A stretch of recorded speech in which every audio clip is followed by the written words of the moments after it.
Chapter 11. The Old Lady's Bedroom. Nothing more happened worth telling for some time. The autumn came and went by. There were no more flowers in the garden. The wind blew strong and howled among the rocks. The rain fell and drenched the few yellow and red leaves that could not get off the bare branches.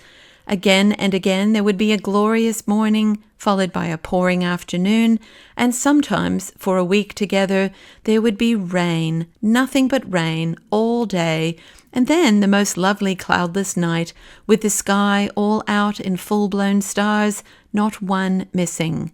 But the princess could not see much of them, for she went to bed early.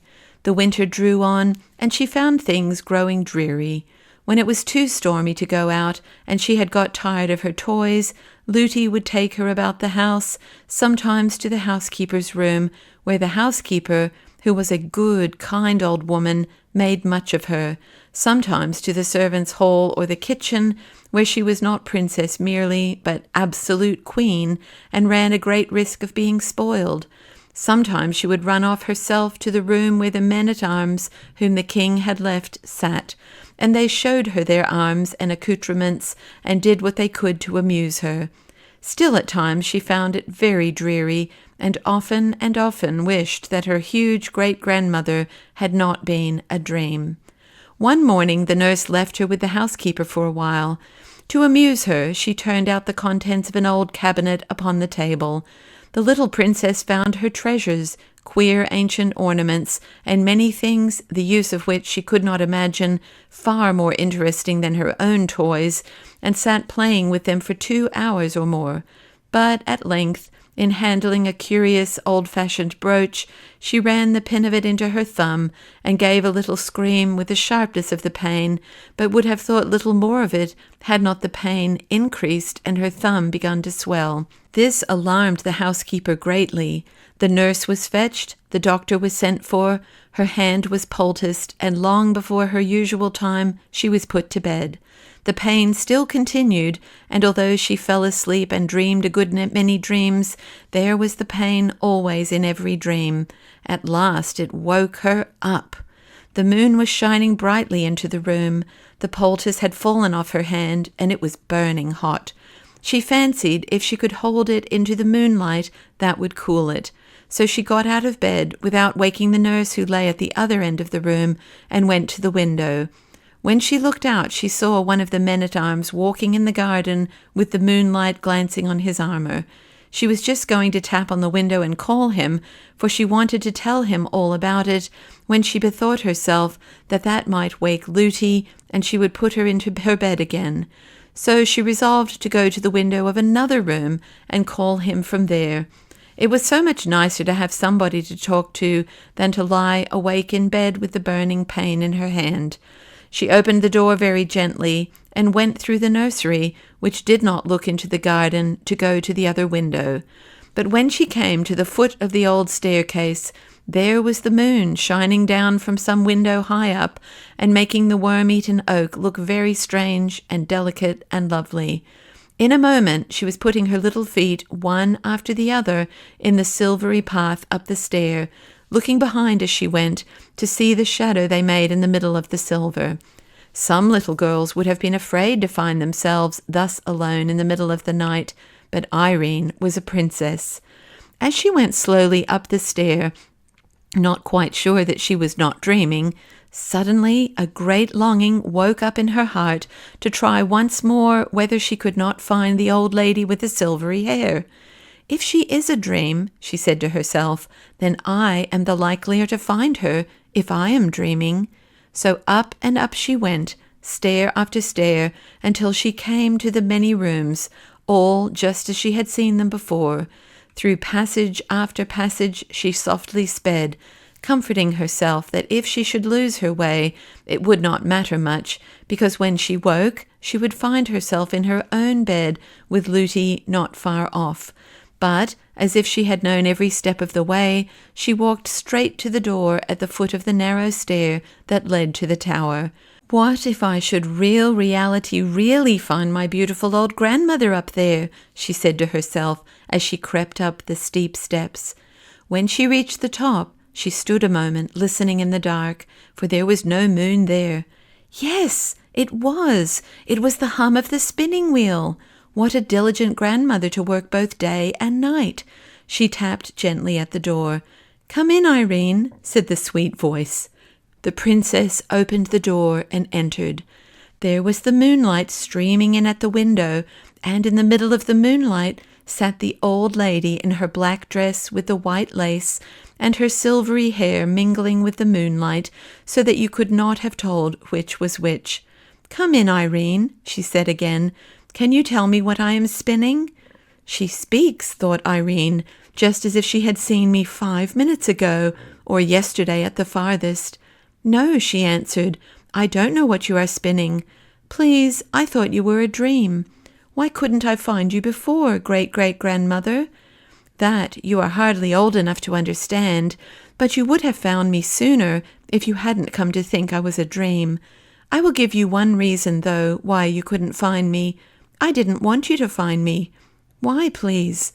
"Because I did not want Lootie to know I was here." "But you told me to tell Lootie." "Yes, but I knew Lootie would not believe you. If she were to see me sitting spinning here, she wouldn't believe me either." "Why?" "Because she couldn't. She would rub her eyes and go away and say she felt queer and forget half of it and more, and then say it had been all a dream." "Just like me," said Irene, feeling very much ashamed of herself. "Yes, a good deal like you, but not just like you, for you've come again, and Lootie wouldn't have come again. She would have said, 'No, no.' She had had enough of such nonsense." "Is it naughty of Lootie, then?" "It would be naughty of you. I've never done anything for Lootie." "And you did wash my face and hands for me," said Irene, beginning to cry. The old lady smiled a sweet smile and said, "I'm not vexed with you, my child, nor with Lootie either, but I don't want you to say anything more to Lootie about me. If she should ask you, you must just be silent, but I do not think she will ask you." All the time they talked, the old lady kept on spinning. "You haven't told me yet what I am spinning," she said. "Because I don't know. It's very pretty stuff." It was indeed very pretty stuff. There was a good bunch of it on the distaff attached to the spinning wheel, and in the moonlight it shone like— what shall I say it was like? It was not white enough for silver. Yes, it was like silver, but shone grey rather than white, and glittered only a little. And the thread the old lady drew out from it was so fine that Irene could hardly see it. "I am spinning this for you, my child." "For me? What am I to do with it, please?" "I will tell you by and by, but first I will tell you what it is. It is a spider web, of a particular kind. My pigeons bring it me from over the great sea. There is only one forest where the spiders live who make this particular kind, the finest and strongest of any. I have nearly finished my present job. What is on the rock now will be enough.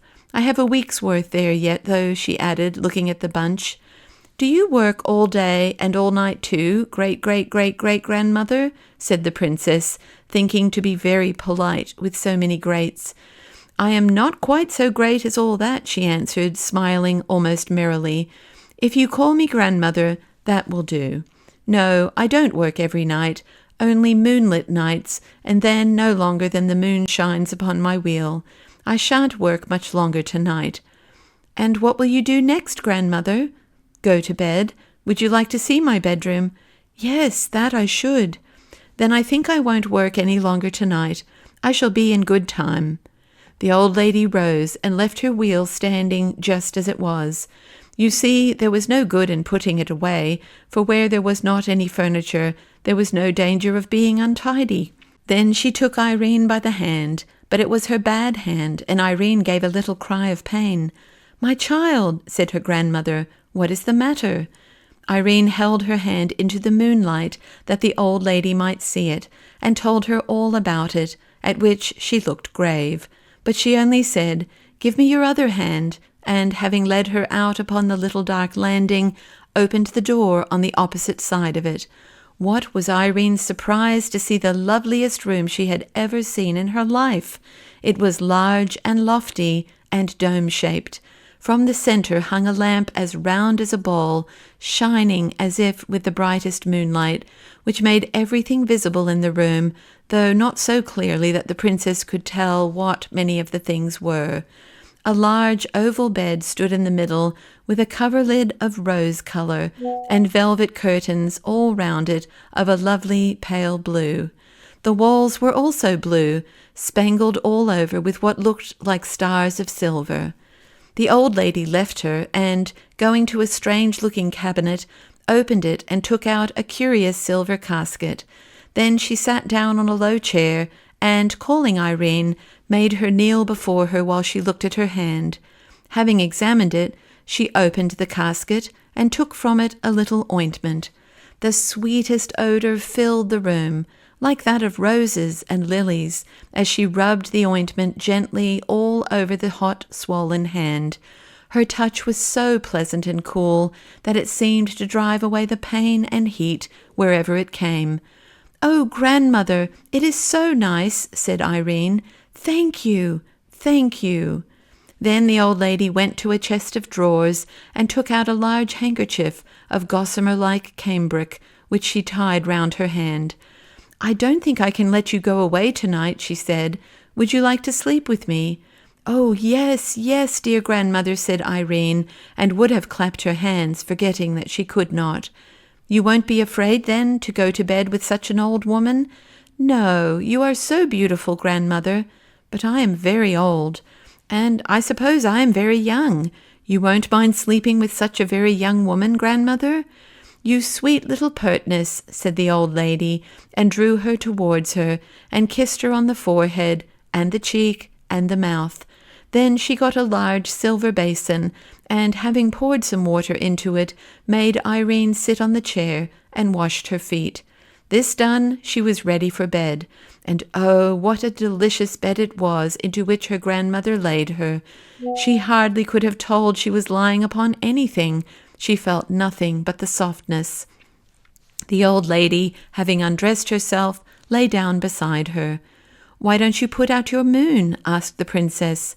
"That never goes out night or day," she answered. "In the darkest night, if any of my pigeons are out on a message, they always see my moon and know where to fly to.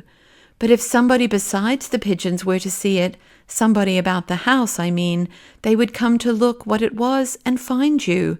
"The better for them, then," said the old lady, "but it does not happen above 5 times in 100 years that anyone does see it. The greater part of those who do take it for a meteor wink their eyes and forget it again. Besides, nobody could find the room except I pleased. Besides, again, I will tell you a secret. If that light were to go out, you would fancy yourself lying in a bare garret on a heap of old straw, and would not see one of the pleasant things round about you all the time." "I hope it will never go out," said the princess. "I hope not, but it is time we both went to sleep. Shall I take you in my arms?"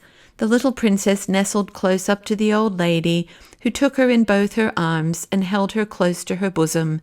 "Oh dear, this is so nice," said the princess. "I didn't know anything in the world could be so comfortable. I should like to lie here forever." "You may if you will," said the old lady, "but I must put you to one trial, not a very hard one, I hope. This night week you must come back to me. If you don't, I do not know when you may find me again, and you will soon want me very much. Oh, please don't let me forget." "You shall not forget. The only question is whether you will believe I am anywhere, whether you will believe I am anything but a dream. You may be sure I will do all I can to help you to come, but it will rest with yourself after all. On the night of next Friday, you must come to me. Mind now." "I will try," said the princess. "Then good night," said the old lady, and kissed the forehead which lay in her bosom. In a moment more the little princess was dreaming in the midst of the loveliest dreams, of summer seas and moonlight and mossy springs and great murmuring trees and beds of wildflowers with such odours as she had never smelled before. But, after all, no dream could be more lovely than what she had left behind when she fell asleep. In the morning she found herself in her own bed. There was no handkerchief or anything else on her hand, only a sweet odour lingered about it. The swelling had all gone down. The prick of the brooch had vanished. In fact, her hand was perfectly well.